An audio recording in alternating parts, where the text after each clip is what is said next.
Hello, welcome back everybody. It's your old man Mark Bryce. In today's video, we're gonna go ahead and talk about my red leather Katzkin that I installed here on my Jeep Grand Cherokee 2020 Altitude.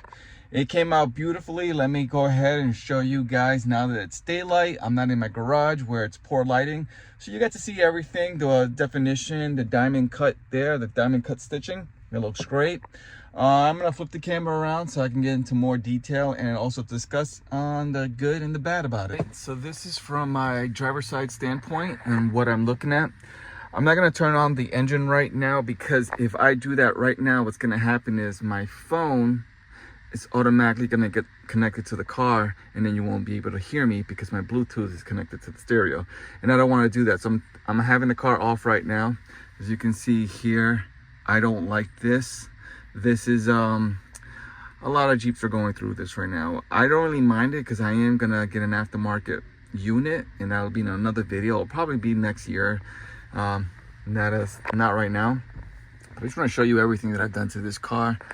This leather skin is just a top. This is just like it's like a chef's kiss. This red leather skin for this vehicle. I'm debating on getting the door panels from a Trackhawk with the red color. Maybe, I'm not sure, just because I'm looking at the red here and these two don't match. So I kind of don't want to get the red, but the red does look beautiful.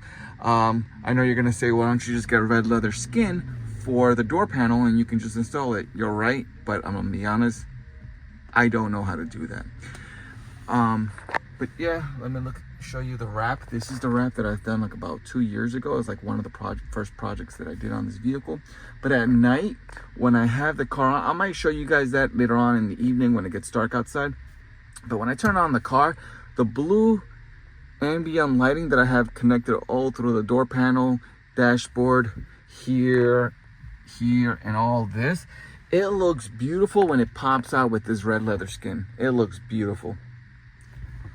And then I got my, I'm not sure if this is a Trackhawk or SRT, this gauge right here, but I love it because it's blue and then it has red lighting depending on which gear you're in. The only orange lights that I have in this vehicle, again, this is a Jeep Grand Cherokee Altitude, is the orange lights here. And that's gonna get eliminated once I get my new unit. But everything else is beautiful. So now it's time for me to get out of my vehicle. Oh, before I do, let me talk about my Trackhawk steering wheel. This is not actually a Trackhawk. This is a, I found out the person that sold me this didn't know better, but he labeled it as a Trackhawk, but this is actually from a Chrysler, one of those Hellcats. And I found out because Hellcats, their lights are white and all of these buttons are white. I don't like that because everything is blue, it's becoming blue. But when at night, these turn white and I don't like that. But I did get, I don't know if you guys seen in one of my videos, I got a Trackhawk steering wheel with the Trackhawk airbag, except the airbag behind it is damaged. But I'm in the process of fixing that so I can replace this one with the Trackhawk. But the Trackhawk steering wheel has the blue buttons, so I am gonna switch them.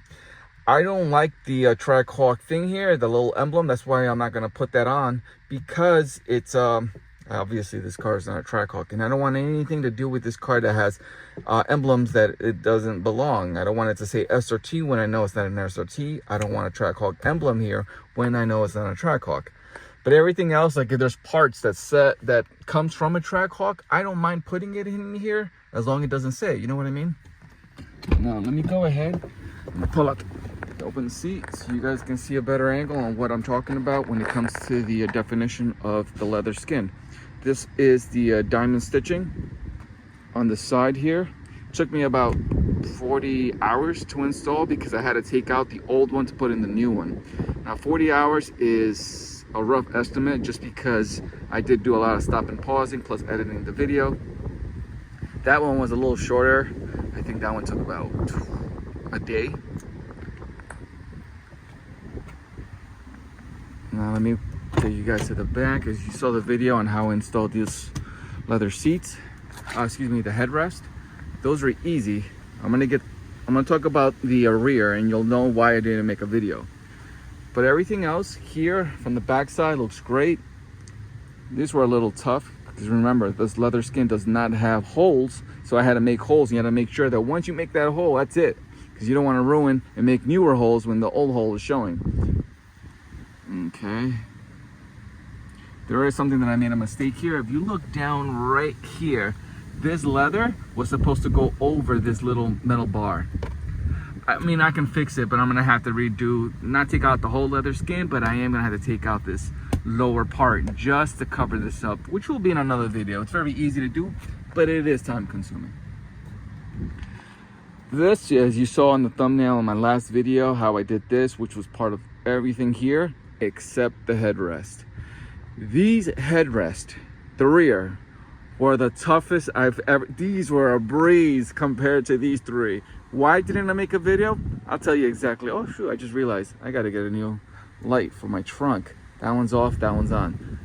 That's fine. The reason why I didn't make a video on these is because I was, as you can know, it's already October and it's Halloween season. So my wife and kids were with the puppy, were in the living room, we're watching the movies. And I decided to do one. And what I did is, I can't remember if it was this one or that one, but I was in the living room, I didn't have the camera on, I was just playing around with it, and I was cutting the leather of the black leather, thinking that, okay, you cut the black leather, and then the foam, you know, it'll be a little smaller, so it'll be easier for you to put in your headrest. That was time consuming, because the leather skin, somebody's arguing over there. Something's going on over there. All right, my apologies.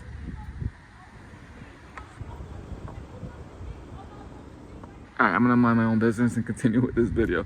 But someone's arguing over there. On this one, I can't remember which one, but in the other one, I left the black leather skin on it. I didn't remove it. All I did is play with it.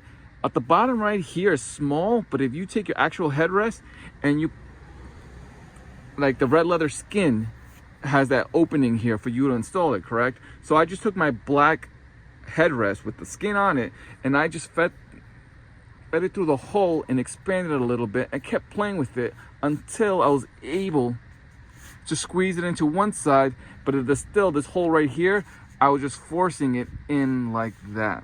I kept pulling this part, that part, everything. But the good news is I did not rip a thing. It came out great. This one, I'm just gonna have to warm up a little bit. As you can see here, this piece right here, see that? This was the toughest. I would say the first one's the toughest because it was the new first time doing it. But once I was able to do it, on the second time, I didn't even remove the black leather. I didn't cut it. So I do feel bad that one of them has no black leather because I cut it all off. The other one does.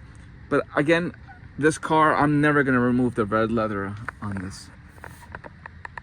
And everything came out beautiful. Check that out. My kids like it. My son's girlfriend, she sat in the back seat with him and she said she loved it. She thought that these were brand new seats. I'm like, no, it's just the leather skin. And it took actually 4 weekends, so a month to do this. One weekend I did one, the next weekend I did the other. The following weekend I did that one. And then the last weekend I just did the whole, this one. And this one took long. And then actually more, because then on the following weekday is when I started doing the headrest, which took 2 days. One day I did one, the next day I did the other. I know I should have recorded it, but my apologies. Let me grab my keys before I lock myself out. I'm looking at matches. No, this is not the Trackhawk. This is just the cover. All right, now let's go ahead. It's very windy. Always have a baby wipe in your car. It's the best thing to have in case anything happens. You can easily clean it off. Okay. See, on this one I did it. On the other side I forgot to. Okay. Yeah.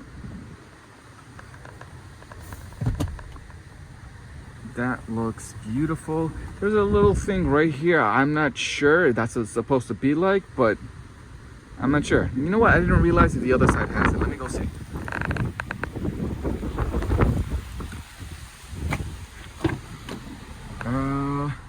No, it doesn't. So now I feel, well, either way, I did my best. and this is the outcome of my vehicle. I hope you guys like it, and continue following my channel because I got a lot more stuff coming, like the navigation, the Trackhawk steering wheel airbag cover. Then next future projects will be the wheels. I want to get 22-inch. I also want to get newer rotors, bigger rotors. And I also want to get this. This is one of the projects that I said when I first bought the car. I said, oh, I'm going to get a dual exhaust. I got the bumper, I just never got it painted. Once I get that painted, I'll install it myself. And then get the other exhaust for it. But either way, thank you everybody. I'll catch you guys on the next one.